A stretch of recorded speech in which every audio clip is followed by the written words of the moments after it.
In an ant colony, there are ants to handle every job needed for the well-being of the colony. It seems to be that way with human colonies, too.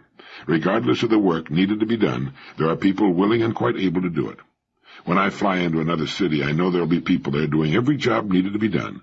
There'll be the girls behind the coffee counters, the sweepers, the porters, desk clerks, cab drivers, housekeepers, maids. I turn on the radio, there's an announcer. It's the same on television. There are the hospital staffs hard at work with 1,000 different jobs being handled by 1,000 different specialists, from the neurosurgeon to the person who burns the debris. Grocery and drug stores will be open and staffed. If I should need a shirt or a tie, I have only to walk a short distance. And there's a very personable human being, seemingly content to be working in that particular store, in that particular town, on that particular day. It's wonderful in a way, and yet amazing. If I call the police, someone will answer, as when I need a plane reservation for the return trip. It seems that all these people are sufficiently content in their lives, as we tend to go along in ours. They don't seek difficult answers, because I don't believe, and perhaps I'm wrong in this, I don't believe they're asking difficult questions. Does the man from whom I buy my shirt ask himself, what in the world am I doing working here in this shirt shop here in, say, Akron, Ohio? The other day at lunch I was seated next to a large table at which were seated about 12 men. Listening to their animated and cheerful conversation, I learned they were insurance salesmen, all from the same agency, I assumed. One said something to the effect that there should be some kind of guaranteed income for insurance salesmen. He said it in a joking way, and another piped up and said, yeah, and it ought to be $35,000 a year. Well, at this there was a great chorus of yells. Right, yeah, hooray, I'll buy that, I'll drink to that. They were as delighted as children at the thought of earning $35,000 a year. And other comments I heard indicated that at least some of them were earning more like $9,000 or $10,000 a year. They were nice-looking, well-dressed men ranging in age from their early 20s to their 40s, and they could be found in every town and city in the country. They're as necessary to our economy as any other important group. But why do they choose that particular way, or settle for what they're getting? Not just the insurance men, but everybody. How about the girl behind the coffee counter at the airport at 4 in the morning when you're waiting for your plane? What's she doing there? Of what forces does she stand at the confluence at that particular coffee counter in that particular town? Why isn't she studying for a degree in engineering or medicine or agriculture? What is she doing there? Satisfied for the moment at least with that job, with the pay she's getting for that job and the hours she has to work, wearing that uniform behind that counter? What were her parents and home like? What did they talk about? What were their aspirations, their educational achievements? I hope you find this subject as fascinating as I do. Dr. William James called habit the flywheel of society. Above all, what caused them to settle for what they're getting, for what they're settling for? What caused you and me to settle what we're settling for? If it's all we really want, that's fine, I suppose, but who has all he really wants? And if there's a gap between what we have and what we want, what are we doing? And what would we like to do? What action are we taking to narrow and close that gap?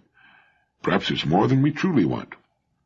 If we have a picture in our minds of what we really want, at least the next step on the ladder, it's good to keep in mind that we also have the key to getting it, and the key is still the same, it's never changed. It's imagination. Remember, imagination is everything.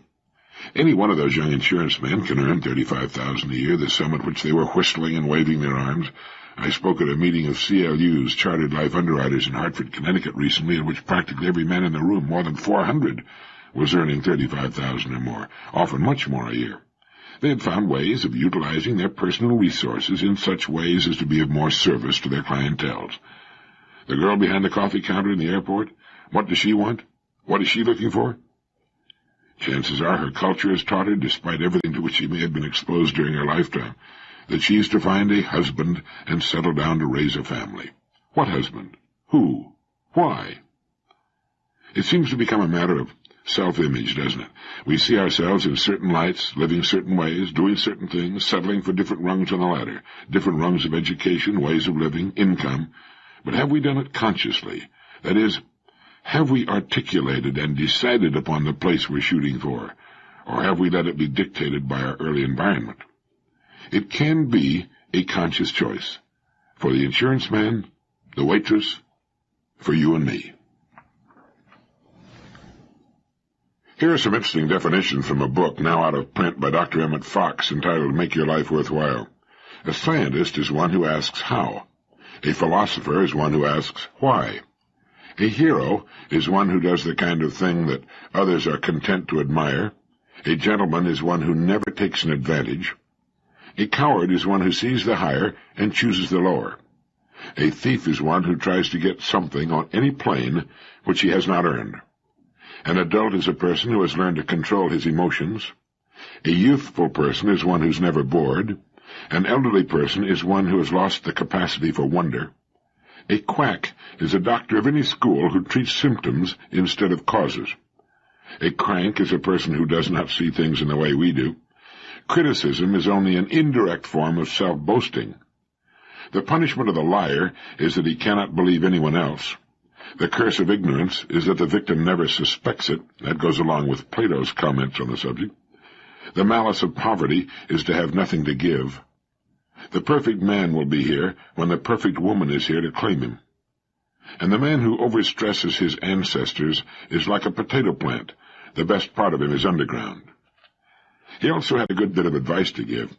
The present moment is never intolerable. It's always what's coming in 5 minutes or 5 days that makes people despair. We seldom worry about the present moment.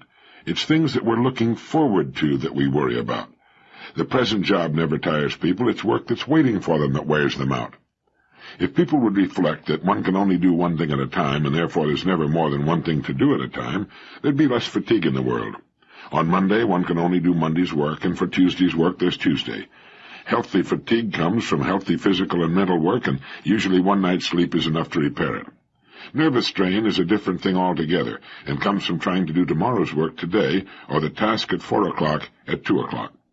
Live in the present, and this applies to both time and place. Keep your attention to the present moment and in the place where your body is now. Do not have your body in New York and your mind in California, or vice versa. Don't have your body functioning at noon and your mind at 6 p.m. Do a good, fair day's work and then stop. Overwork is not productive in the long run. Well, that's good advice, Dr. Fox. I find that a really good night's sleep is my best guarantee of waking up next morning full of enthusiasm and ready to go to work. But there's one more thing we can do that will make an enormous difference in cumulative achievement. In addition to doing Monday's work on Monday, we should spend some time, perhaps a half hour before work, thinking of new and better ways of doing what we do, ways of increasing our service. Jot them down on a slip of paper and drop the paper into your idea file. Some good ideas may not apply today, but will be perfect 6 months or a year from now. Others will work now. You know, that reminded me of Dr. Emmett Fox's Rules for Successful Living that I'd filed away, which I'll give you in a moment. When I was a youngster, back during the Depression of the 30s, I remember that people hoped for some lucky break or miracle to lift them out of their poor circumstances and magically transport them to a life of affluence and ease. They used to say, "Someday our ship will come in." And that was a metaphor I was just too young to understand. I had a mental picture of a great ship sailing up to our house in some magical way and offloading great stores of treasure on our sagging stoop, but it didn't show up. We were breaking an important rule at the time and didn't understand it. We were looking for an effect without a cause. The capriciousness of destiny was a favorite subject with the old-fashioned novelists, too. Emmett Fox has pointed out that in their 3-volume world, people's lives were spoiled because one letter was stolen and went astray. The hero rose from obscurity to wealth and fame through saving someone from drowning at the seashore. One false step ruined an otherwise promising career. One turn of fortune's wheel solved all problems for someone else. Well, all that is nonsense. We are not at the mercy of some mysterious fate, other than a sudden, unpreventable, and unforeseen physical accident. Each incident in our lives is a trifle, and trifles have only trifling effects. In the long run, you demonstrate your character, and you cannot ultimately miss the mark for which you're fitted because of any coincidence. A particular incident may give you a temporary advantage or cause you passing grief or inconvenience, but it does not change your whole life story. An energetic and enterprising person who attends to his business will make a success of his life, whether he meets a helpful stranger on a plane or not, whether a particular letter concerning him is lost or not. The miscarriage of the letter may deprive him of a particular position. Meeting with a helpful and influential stranger may bring his success a little sooner. But if he has the qualities demanded for success, he will succeed in any case. And now here are Dr. Fox's rules for living successfully. 1. Plan tomorrow's work today. 2. Review the events of the day very briefly before going to bed. 3. Keep your voice down. No screamers wanted. 4. Train yourself to write legibly. 5. Keep your good humor, even if you lose your shirt. 6. Defend those who are absent. 7. Hear the other side before you judge. 8. Don't cry over spilled milk. 9.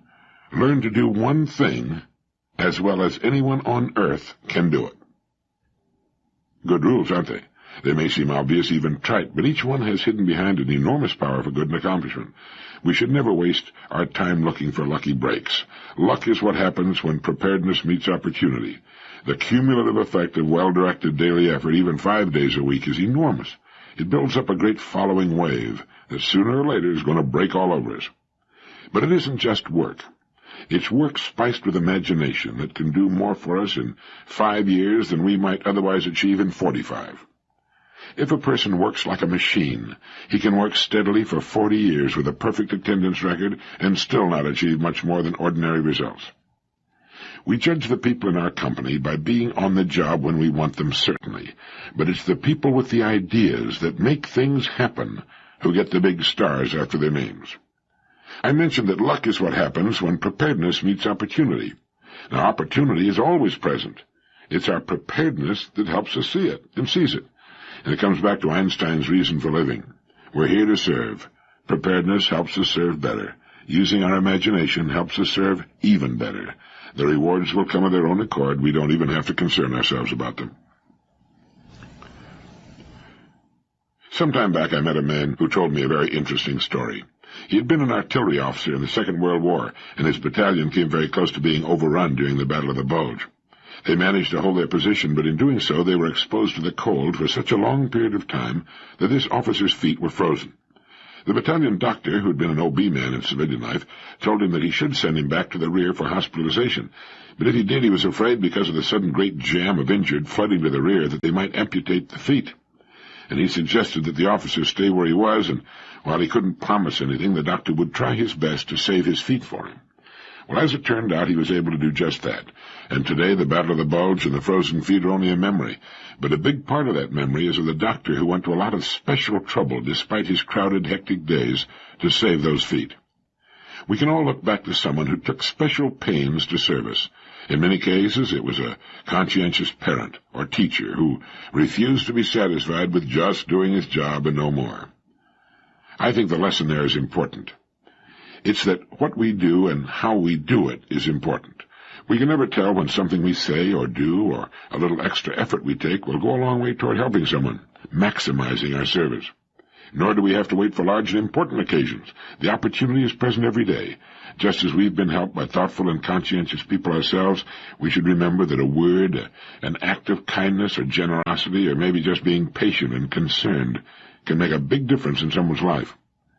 Every day of our lives is filled with opportunities to be larger instead of smaller, polite and thoughtful instead of rude or careless, to love a little more and hate a little less. And by these small acts our image will be formed in the eyes of others and in our own. Whether we know the people or not isn't important. By our actions we're teaching, setting examples, demonstrating to the world that we're mature enough to take the initiative and control our own acts instead of just going along because that's the way, quote, everyone else, end of quote, seems to be doing things. As Wordsworth put it, the best portion of a good man's life is in his little, nameless, unremembered acts of kindness and of love.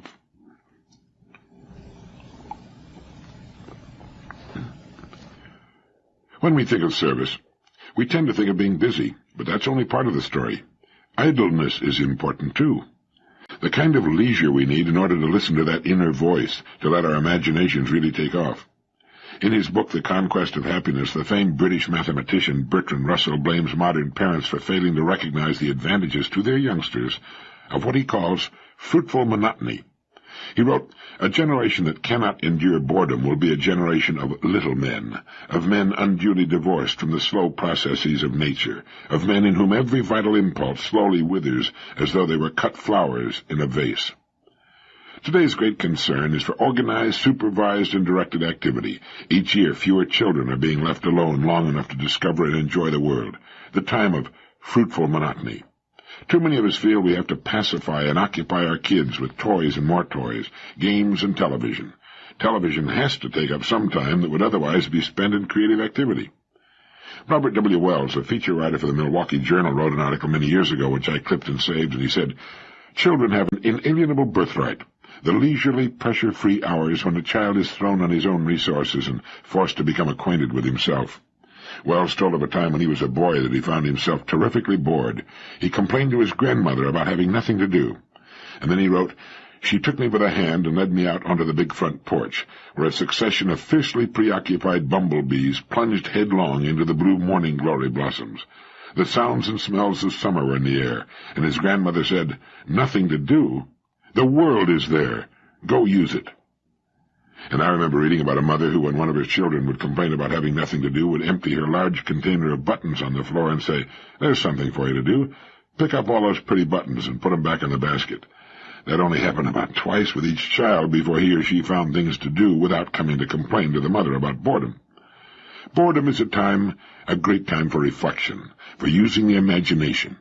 I suppose Isaac Newton was bored when he saw the apple drop from the tree and began to wonder about gravity. You can get your best ideas when you have nothing to do but think. Fruitful monotony. Don't fight it. Use it creatively. Some years back there appeared in McCall's magazine an excellent article by Sam Blum titled "The Perfect Husband."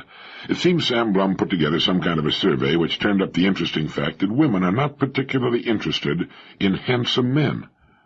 Extremely handsome men were described as vain and difficult to live with. One woman said, "I'd rather have people say I wonder what she sees in him than I wonder what he sees in her." Several women insisted that attractiveness in a man has less to do with his looks than with an indefinable bearing and attitude, too complex for men to understand, but instantly recognizable to all women. It's a certain cool that suggests there's a lot more there than meets the eye. These men never bore you, the women said, even when their hair begins to go. That's the attitude we discussed earlier. And as to money, there was not one unmarried woman who felt that a good husband had to be rich. In fact, a number of them specified that he should not be wealthy, at least not in the beginning. One woman said, "It would take all the fun out of it if I couldn't help him along in his career, if I didn't feel that we were building something together." A few young women even raised the thought that inherited wealth made men unattractive. One girl, who had been on the verge of either marrying her boyfriend or breaking up with him for 3 years, sees the fact that life has been just too easy for him as one of the factors that's kept her from marrying him. She said he's brilliant and he's handsome and he's wealthy, yet there's something about maturity that comes through adversity. If you don't suffer a little, you never stop being a kid. Although a great many single women expressed the desire to work after marriage, almost all agreed that their husbands should be able to support them if they should change their minds. Therefore, though they'd cheerfully marry a poor man, he should be a poor man with potential. Despite the fact that almost all women rank a husband's ability to make a great deal of money as relatively unimportant, many insisted that he should have an intense, even aggressive appetite for his life work. Men who were frustrated or depressed by their jobs were written off as hopeless.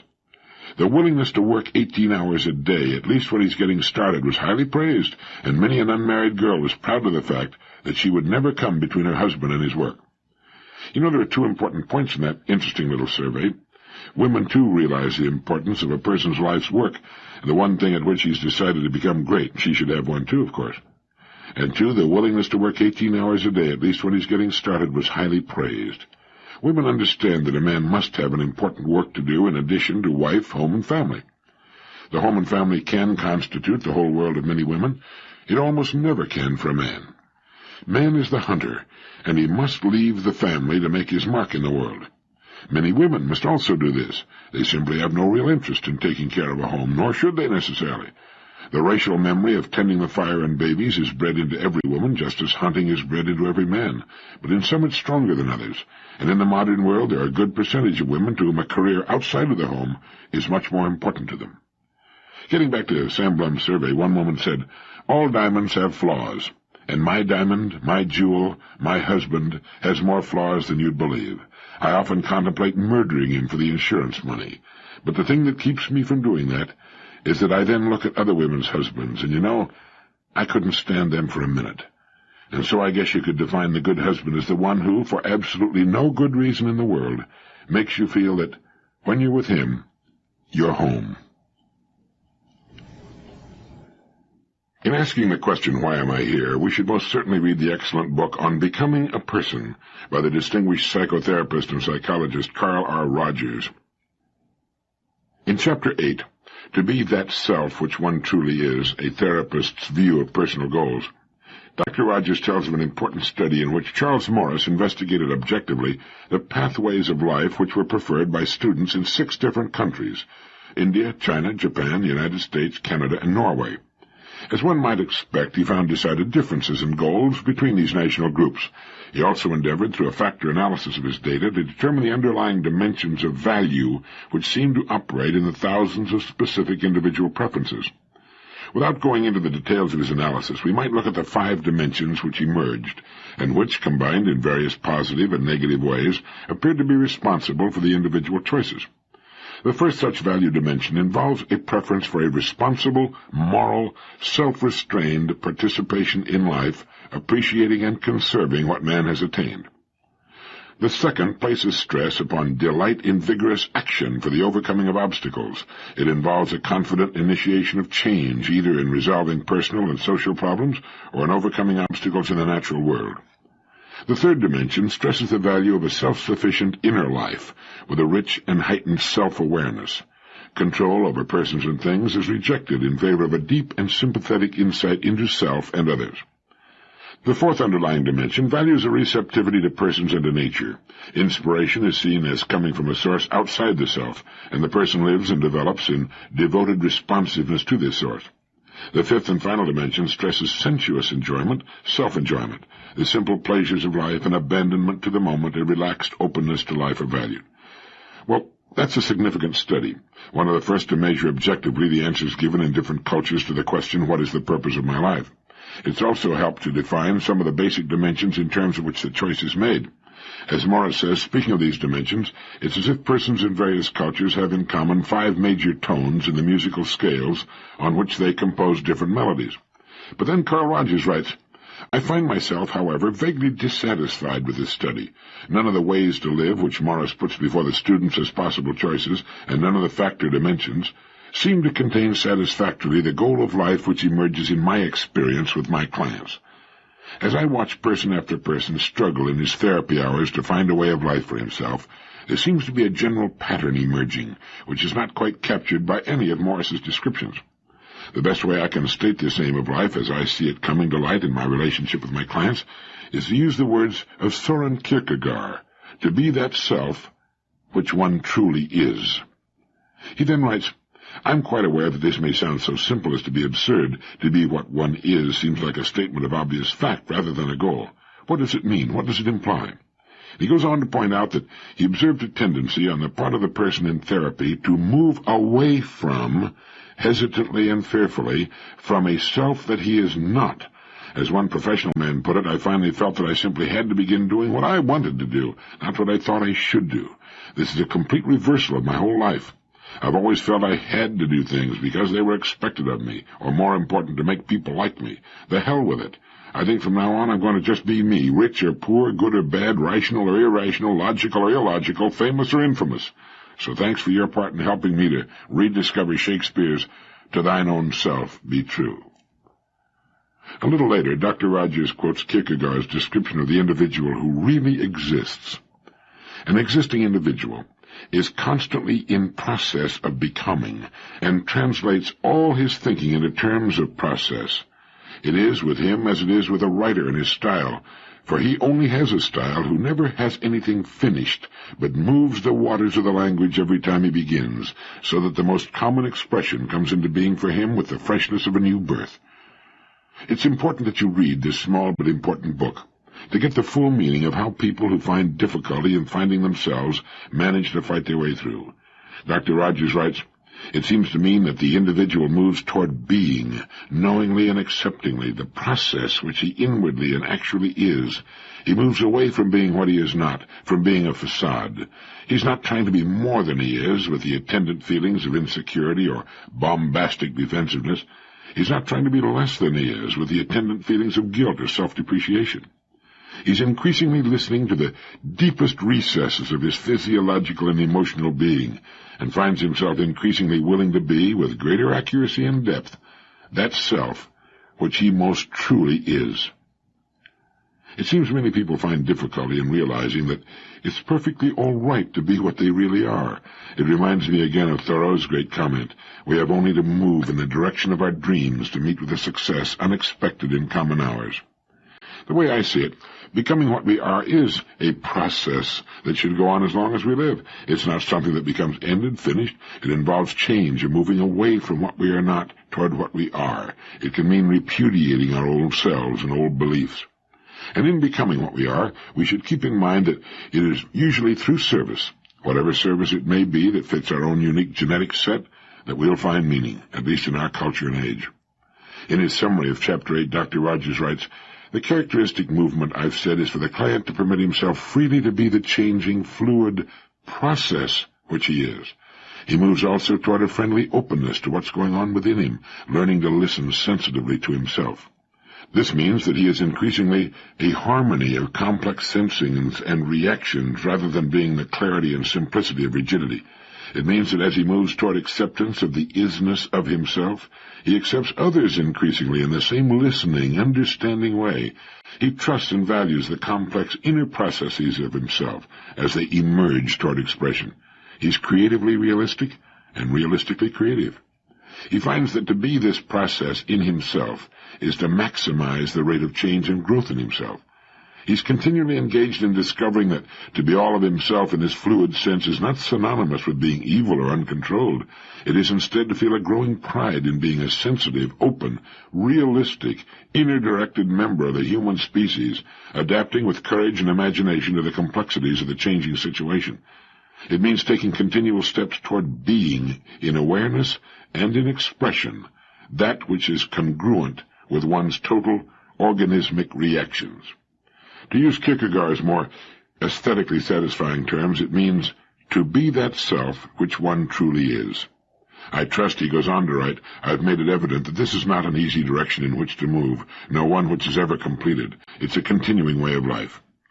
In his Chapter 9, A Therapist's View of the Good Life, the fully functioning person, which I naturally don't have time to go into, but which you should read as quickly as you can get the book, he writes, "I believe it will be clear that a person who's involved in the directional process, which I've termed the good life, is a creative person. With his sensitive openness to his world, his trust of his own ability to form new relationships with his environment, he'd be the type of person from whom creative products and creative living emerge. He would not necessarily be adjusted to his culture, and he would most certainly not be a conformist. But at any time and in any culture he would live constructively, in as much harmony with his culture as a balanced satisfaction of needs demanded. In some cultural situations he might in some ways be very unhappy, but he would continue to move toward becoming himself, and to behave in such a way as to provide the maximum satisfaction of his deepest needs. Such a person would, I believe, be recognized by the student of evolution as the type most likely to adapt and survive under changing environmental conditions. He'd be able creatively to make sound adjustments to new as well as old conditions. He'd be a fit vanguard of human evolution." Dr. Rogers adds, "This process of the good life is not, I'm convinced, a life for the faint-hearted. It involves the stretching and growing of becoming more and more of one's potentialities. It involves the courage to be. It means launching oneself fully into the stream of life. Yet the deeply exciting thing about human beings is that when the individual is inwardly free, he chooses as the good life this process of becoming. That when the individual is inwardly free, he chooses as the good life this process of becoming." There's some pretty good evidence available that indicates we're smarter asleep than we are awake. It's a good idea to form the habit of remembering our dreams when we can upon arising. Dr. Erich Fromm has written that we are not only less reasonable and less decent in our dreams, but we are also more intelligent, wiser, and capable of better judgment when we're asleep than when we're awake. Arthur Goldsmith reports a case in which the owner of a thriving business in New York City took on a partner. Shortly after he made this decision, he dreamed that his partner embezzled several $1,000s from him. A year later, the dream came true. The partner actually had filched a large sum of money from the firm.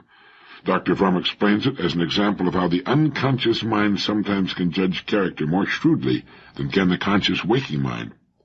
The night before the 1957 Kentucky Derby, Ralph Lowe, the owner of a horse named Gallant Man, had a dream in which his horse was winning the Derby. But suddenly, in the dream, the jockey misjudged the finish line, slowed down, and the horse lost.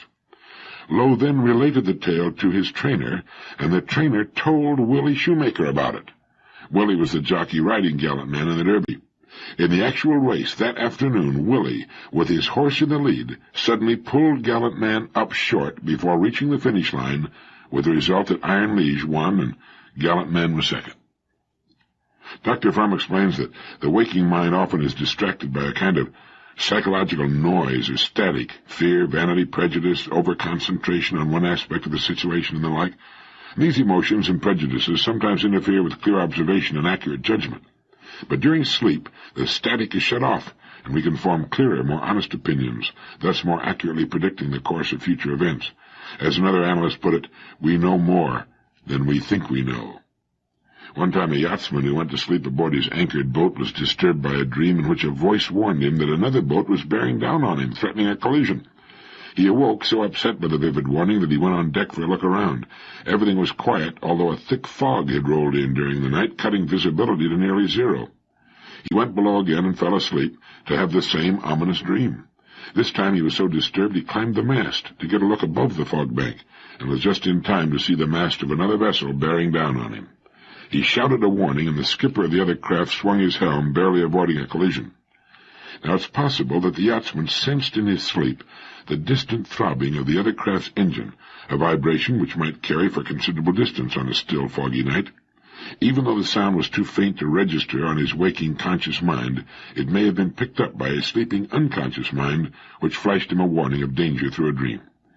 Perhaps the best answer to the question, do dreams predict the future, is a cautious, limited kind of yes. Dreams express our wishes and feelings. Wishes and feelings motivate behavior, and behavior shapes the future. In Peter Drucker's excellent book, The Effective Executive, he points out that the effective executive focuses on contribution. He looks up from his work and outward toward goals. He asks, what can I contribute that will significantly affect the performance and the results of the institution I serve? His stress is on responsibility. The focus on contribution, service, is the key to effectiveness. In a man's own work, its content, its level, its standards, and its impacts. In his relations with others, his superiors, his associates, his subordinates.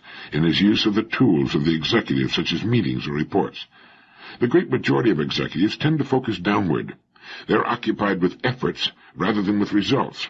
They worry over what the organization and their superiors owe them and should do for them.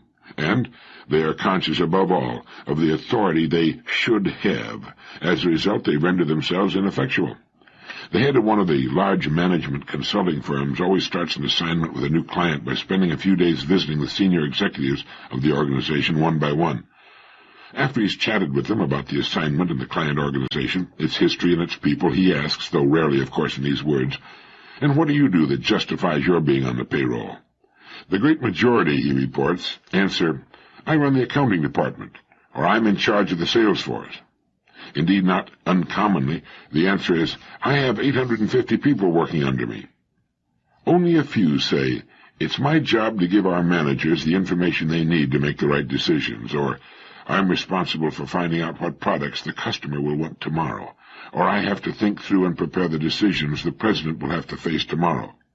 The man who focuses on efforts and who stresses his downward authority is a subordinate, no matter how exalted his title and rank. But the man who focuses on contribution and who takes responsibility for results, no matter how junior, is in the most literal sense of the phrase, top management. He holds himself accountable for the performance of the whole. And what applies to the good executive applies also to the good parent or teacher or physician or any person of great responsibility or any person or student who aspires to responsibility. People who do not ask themselves, "What can I contribute?" are not only likely to aim too low, they're likely to aim at the wrong things. Above all, they may define their contribution too narrowly, like the person who sees something wrong that he can easily and quickly set right, but who says, "That's not my job," or "I'm not getting paid to do that."